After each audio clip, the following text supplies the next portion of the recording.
when we see successful people that are role models to us, that are showing us what they've accomplished, and we look at the things they have and we go, oh man, like I want that. You know what I'm saying? I want what they got. You know what I'm saying? The success that they got, that would be nice. You feel me?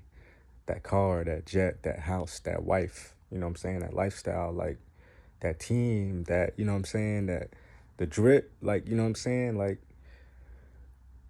all of that um is an outcome of a process. We got to start asking ourselves, like, what process did these guys do in order to become what they are right now?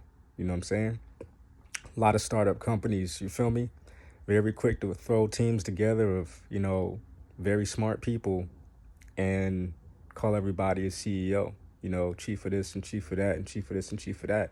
You know what I'm saying? And I've done it myself, my motherfucking self, in the past. Um, but you really not a chief of nothing unless you got Indians. Meaning you're not chief of nothing unless you really got people on payroll and staff, and the work that you're doing is actually paying other people's bills, like for real, including your own and then some. You know what I'm saying? So like before you have like a chief of something, you got to have a director. So before you have a chief of marketing, you got to have a director of marketing. Before you have a chief of operations, you got to have a director of operations. You know what I'm saying? And that helps you to not emulate other people's and other companies' end results and outcomes. That helps you to start emulating their process that got their outcome. Because if you just only emulate the outcome, then you're just faking it till you make it. And then you're not really doing anything. You know what I'm saying? If you're only emulating the outcome, there's nothing sustainable about that. That can be taken away. And then you have no way to regain your position because it's not founded on anything. There's no foundation. So before you build a business, you got to build a service that you can offer. Focus on having a service first. Like you can't have a business, you can't build a business unless you have a service or a product to build that business around. So focus less on building the business in the beginning, focus more on giving the service and getting feedback on it and improving the service instead of trying to work on large projects. Work on a minimum viable product. Work on offering a minimum viable product, something that has very basic features, instead of trying to do a grand, you know, $1 million website design for a company. Why not just work on a simple logo and offer that? Why not? Why not just have a landing page and work on that, or a basic version of that website? Have a $5,000. If you got a $5,000 product, you know what I'm saying. Have a $50 accessory piece to go with that product. All companies have these, like Apple, like their devices. $2,000, $3,000, and $5,000, but they got the damn $30 headphones and $40 headphones. They got the $30 wires. They got the little shit that they selling too. Rolex, they got the $30,000 watches and the $200,000 watches and the bust downs and everything, right? But they also got the $5,000 and $4,000 watches. You know what I'm saying? And actually, that's how they make the majority of their income, off the cheaper watches. That helps them to stay in business, to be able to have the opportunity to sell the higher price watches. So have a minimum viable product. Build a service before you build a business. Build a leader before you build a team, and build a team before you build a company. Um, build, build, build your sales. Build confidence. Build experience before you build a reputation, and before you try to have experience, build your skills. And before you try to build your skills, build your knowledge. You know what I'm saying? And start small. Like start small. That's how all these other companies freaking started. You know what I'm saying? They started small. Yeah, they may have had funding and all this type of stuff too, but start small.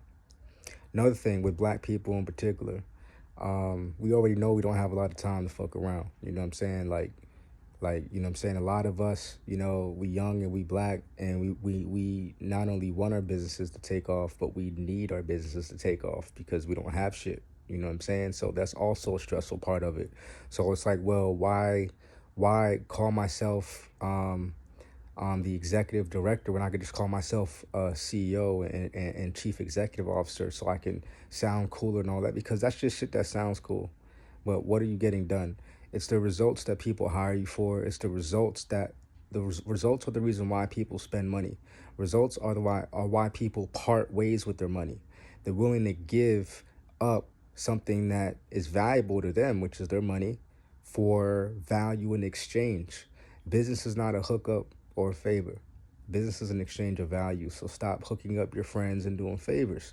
Like, if you're trying to do business with your friends, do business with your friends. Exchange value. That means that in exchange for your friend's money, you are giving them something of value.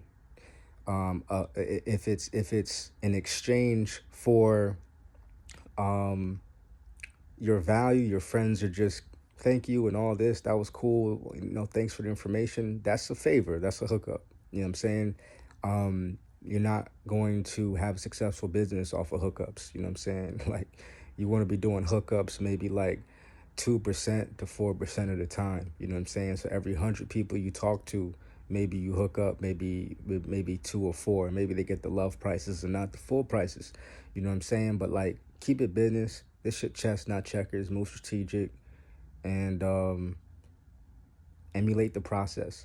And if you don't know what the process is, you have to ask and figure out what the process is. How did this person get that watch, get that house, get that life? Why you cared about a watch and a house? How did that person get that lifestyle?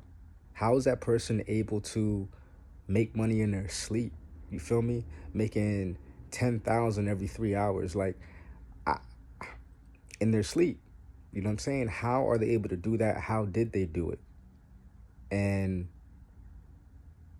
start you where you should start is when they started getting it. When they started understanding, this is what I need to be doing on a daily basis, and this is the skills that I need to know, and these are the sub skills of these larger skill sets that I need to acquire. Start your process at the beginning of where they mastered their process, because them mastering their process is what allowed them to achieve the success that they have. The success that they have is what you see first. And that's what you're like, oh my God, I gotta look like that. I gotta copy that. No, you will look like that if you figure out the process and you emulate that. You know what I'm saying? The process, bro. And everybody's process is different. So it's really about the questions that you ask. You know what I'm saying? You cannot be afraid to ask, how did you do that? How did you get that? How did you get that money? How did you get that check? How did you land a business deal? How did you talk to this person? How did you approach that person? How did they connect you with this other person? What was the process like? What was the process like? What was the process like? That's the question you need to be asking, man. Peace and prosperity, man. If you need any further information, I have two things that I specialize in. One is artist management, and one is management operations. Management operations, regarding that, I help startups, I help companies, I help organizations, businesses excel at operations, improving their marketing, sales, fulfillment, management, financials, and helping them to get really clear with how they need to operate and the business models that they can use to really be successful, as well as the technology and software to automate these things. You know what I'm saying? So you can follow at Management Ops on Instagram. And then if you're an artist, you could follow Savage James 33 on Instagram. And you could also follow Music Rules Everything on Instagram. Those are my artist management pages. And as far as artist management, I help artists make 100K per year within 10 to 22 months of working with me and starting their campaign. And this is through streams, merchandise sales, live shows, and paid collaborations like features, sponsorships, even like movie deals, film deals, acting deals, voice acting deals, and stuff like that, cameos. So holla at your boy, man. Let's get this bag for real. What's the process?